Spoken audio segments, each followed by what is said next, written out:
9 জানুয়ারি আমার মেয়ে অয়ন্তিকার শুভ অন্নপ্রাশন। সকাল থেকেই তার তোড়জোড় শুরু করে দিয়েছি আমরা সকলে মিলে। আজকের দিনটার জন্য আমরা অনেক দিন থেকে অপেক্ষায় ছিলাম। দেখো, সকাল সকাল বাবা এসে হাজির, আর এসেই কি সুন্দর দরজায় সাজাতে শুরু করে দিয়েছে ফুল দিয়ে। এরপরে আমরা সবাই রেডি হয়ে নিচে নামলাম। তো 7ই জানুয়ারি প্রথম 5 মাসে দাদাইয়ের হাতে আমার মেয়ে পায়েস খেলো। সকাল থেকে আমাদের ফ্ল্যাটের কমিউনিটি হলে আমাদের ফ্ল্যাটের সব লোকজন, জেঠু জেঠিমারা অয়ন্তিকাকে দেখতে চলে এসেছিল। এছাড়াও মাসি, পিসি, মণিমা, দিদি ভাই, পিমণি সকলে তাড়াতাড়ি চলে এসেছিল। আর দেখো, ওই দিন দিদার আর দাদাইয়ের ছুটোছুটি ছিল দেখার মতো। নাতনির অন্নপ্রাশন বলে কথা। আমরা রেডি হয়ে নিচে নামলাম। এরপরে সে ঘুমিয়ে পড়লেন।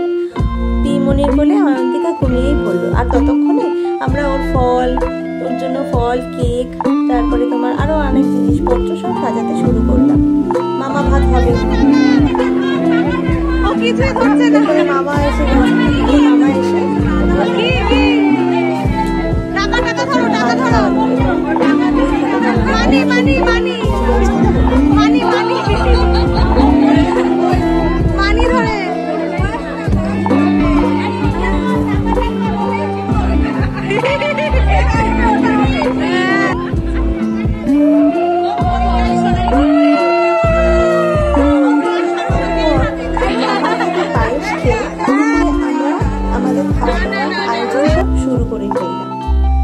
মেনুতে ছিল বেগুনি, ফ্রাইড রাইস, মাছের কালিয়া, স্যালাড, মাটন কষা, আলুর দম, চাটনি, পাঁপড়, মালাই চপ ও হজমোলা এবং পায়েসও ছিল। এবার মেয়ের খাওয়া দাওয়ার আয়োজন করলাম। আয়োজন করার পরে মামার হাতে ও একটু পায়েস খেলো। পায়েস খাওয়ার পরে আমরা কেক কাটতে চলে গেলাম।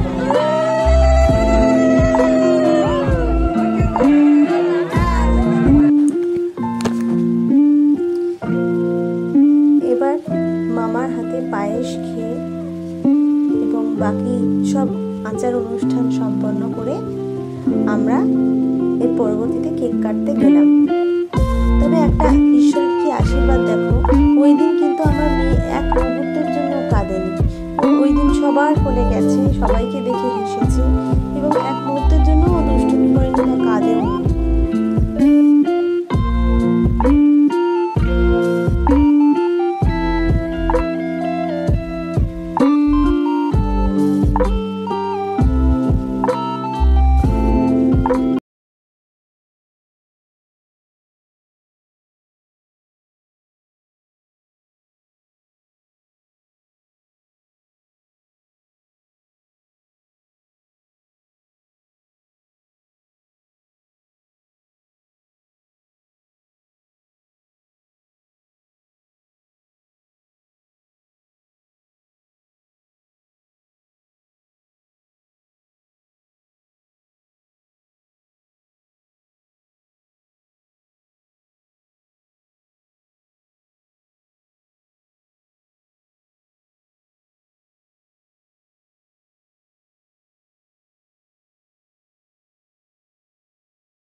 গিনি দিদির অফুরান ভালোবাসা ও আদর, যেটার প্রাপ্তি অনেক বেশি।